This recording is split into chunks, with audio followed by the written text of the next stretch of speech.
Hi everybody, welcome back to Samara Builds, where I'm building a better life. Don't mind my raspy voice. I was up late last night. I was having fun. It was my friend James's going away party. He is doing something so exciting. I'm so happy for him. And I never gave him a proper shout out when I built this wall. When I say I built this wall, it's pretty generous towards me. It was mostly James. He was here every weekend working so hard to help me get it done.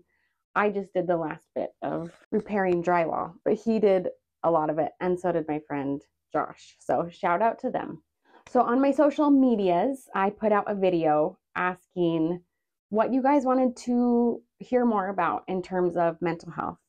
And I got some really great responses. Thank you guys so much. And it was interesting because some of the answers were similar or tied in together. It's funny, creating this channel, I'm like, I want to talk about mental health. I want to talk about it so much. And then when it comes to do it, I still get that feeling of I don't want to share. I don't want to talk about this. This is uncomfortable.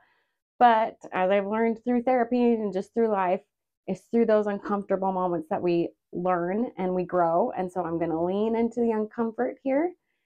And I'm just going to talk about depression. I want to start this off by saying I'm not a doctor. I'm not a therapist. I'm not a mental health professional in any way. I'm just talking about my experience. So take everything I say with a big old grain of salt and maybe a little sugar too.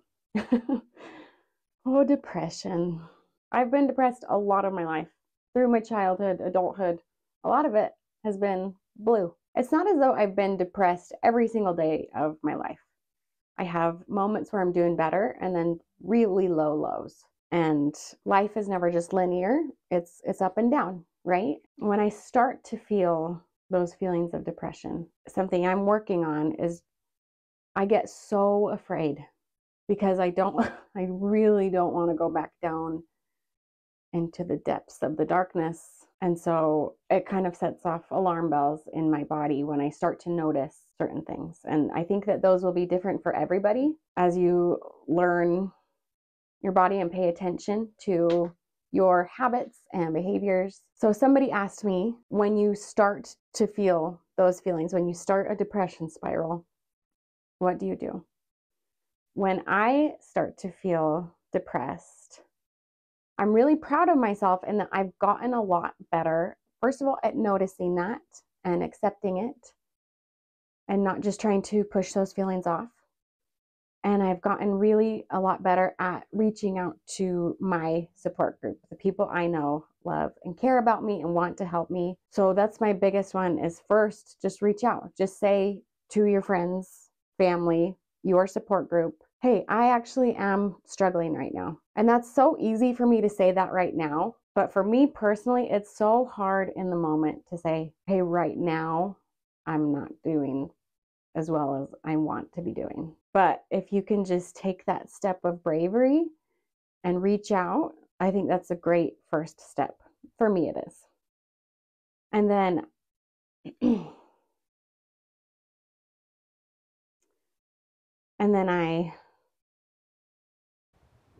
I thought about editing this part out, but I wanted to show you that sometimes this happens when I'm really uncomfortable in my feelings. This can happen in the middle of therapy. I go into freeze response, so I just went and did a meditation to bring me back to my body until I was ready to come back and record again. When I start to feel myself depressed, I really try to be gentle with myself. I try not to, get mad at myself for feeling that way, which kind of sounds silly when I say it out loud, but I do get mad at myself. I'm very internal. When things go wrong, I turn inward in a negative way. Everything's my fault. And so I really try to be cognizant of that and not do it. And so just be gentle with myself and let myself feel what I need to feel. We need to grieve throughout our lives. Nobody's life is perfect, and we all face things that are hard, and it's important to feel those feelings, as uncomfortable as they are. To sit in sadness, to sit in pain sucks, but it's really important. And another thing, I just was talking to my therapist about this the other day.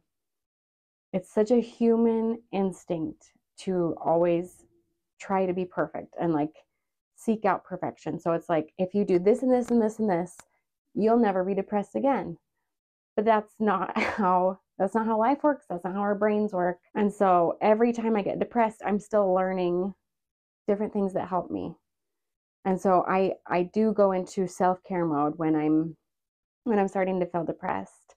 And that's, as I've said before, it's more than a bubble bath and chocolate. It's actual self-care. It's eating nutritious foods that I know are going to make my body feel good. Sometimes that's a salad. Sometimes that is a treat. All about balance, right? I move my body. Some days that's not a full workout. Some days that's a walk. Like I said, I reach out to my support, and then I make myself make plans with my friends and family.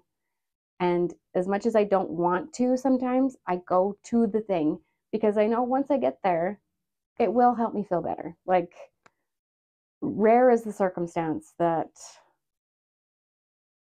I go do something with somebody who truly loves me and I love them, and I feel worse afterwards. Accepting that you are going to have lows sometimes, and that doesn't mean when you're having a low that it's going to dip further, but just accepting that just like the seasons change, just like everything in nature goes through periods of rest and hibernation, we do that too. We have to go through periods of rest and sadness and pain, unfortunately.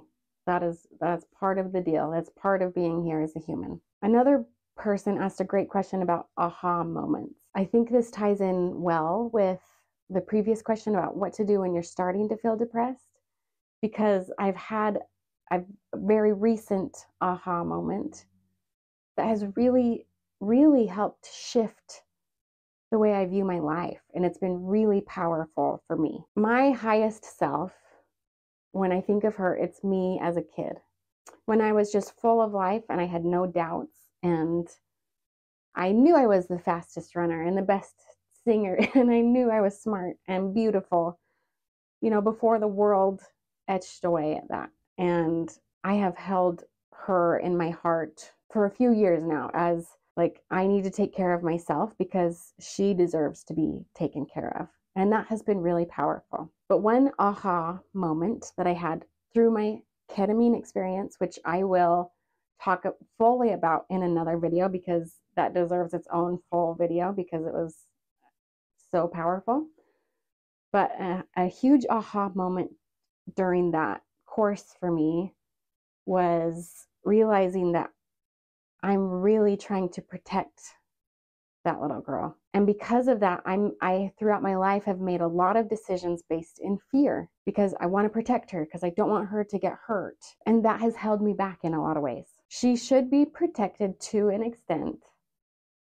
But a big thing for me lately is my highest self is not only me as a child, but me as an old woman. It's the two of them. And this has been radical for me because when I was a kid, I thought I would die young. I've been so depressed a lot of my adult life.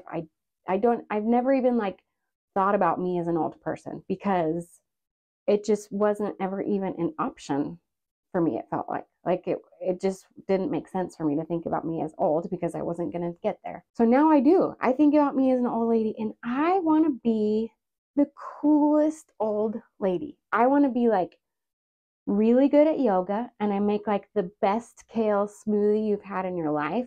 But I also want to have a story about how I got kicked out of Denny's at 43.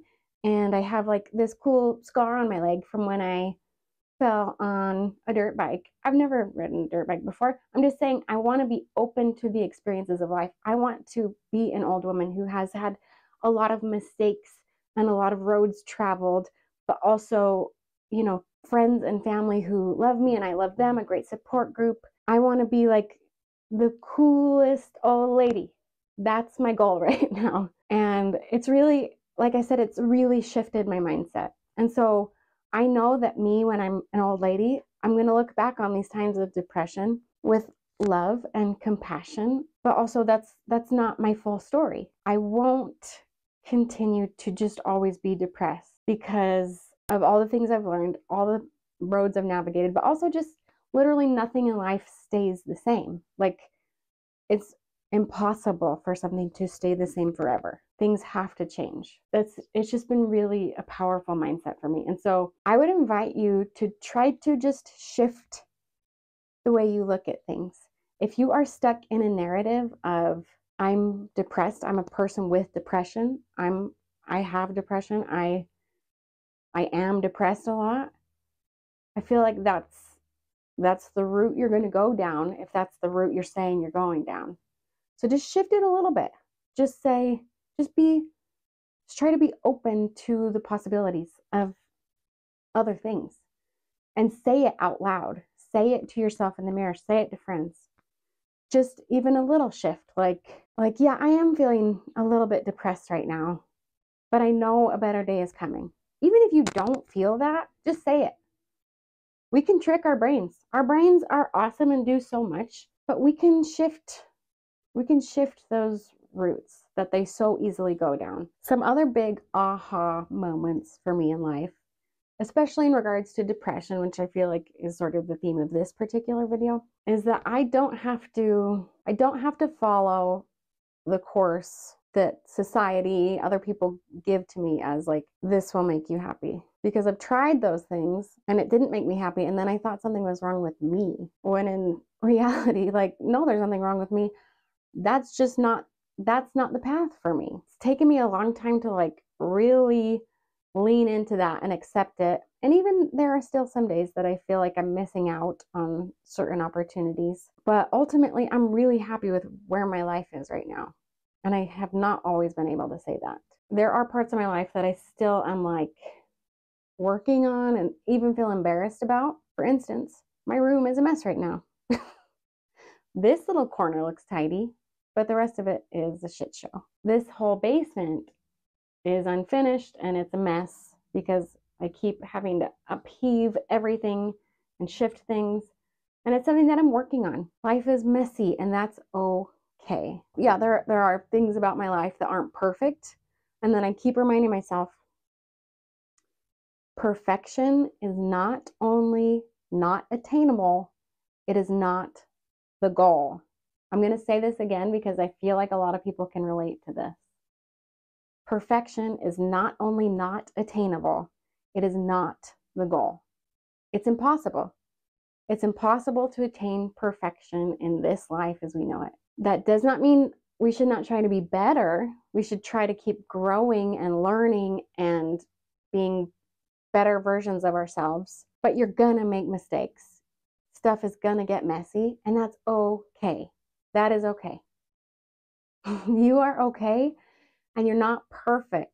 And that is it. That's that's a big aha moment for me, especially through my depression, because I feel like I've been such like a burden on my family and friends, and it's a whole thing. But yeah, I'm not perfect, and that's okay. Okay, I'm gonna end the video here, but if I keep thinking about things throughout the day, I'll just do quick little snippets and add them in. Okay, so I just thought of another thing that I do when I first start to feel depressed or anxious or any uncomfortable feeling really, is not to like just say, oh, I shouldn't feel this way. Like really take stock of what is going on in my life that could be having me feel that way. Am I not exercising enough? Am I unhappy in my workplace? Do I have something going on in my interpersonal relationships? Like, why am I feeling this way?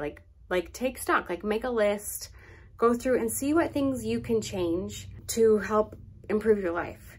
And sometimes those changes are uncomfortable and harder to do than others. Yeah, just really try to figure out like, why are you feeling that way? And sometimes it's easier to find that reason than others, but instead of immediately just being like, I shouldn't feel this way, how do I get out of it? Just really ponder, why am I feeling this way? I just want to say some days I do feel like a beacon of hope, like I said in my first mental health video. And then some days I feel like a big fat fraud because I am definitely still struggling some days and moments, and I don't have everything figured out. I don't have all the answers. even for myself, let alone anybody else. But I guess it's just important to remind myself of how far I've come when I start to feel like this, and how much I've grown and learned. And I would suggest that you do the same. If you start to feel like you're not where you should be, take a step back to look at how far you've come and be grateful for what's in your life and where you are in your life. Life is beautiful and weird and random and crazy, and I mess up a lot. And I'm so glad I'm here. Okay, really my biggest piece of advice is to find a cat that's sleeping on top of a wood pile and go give him some little scratches and snuggles, and it will raise your dopamine by 5,000%. Thank you so much for watching. I really hope you're having a good day, and if you're not, I feel you and I love you. If you struggle with depression, anxiety, if you love someone who does, subscribe, because I'm going to keep talking about this. I want to keep sharing what has helped me, and I'm going to interview people who've been through it also. I'm just so excited about this. So thank you guys so much. Have a great day. Bye.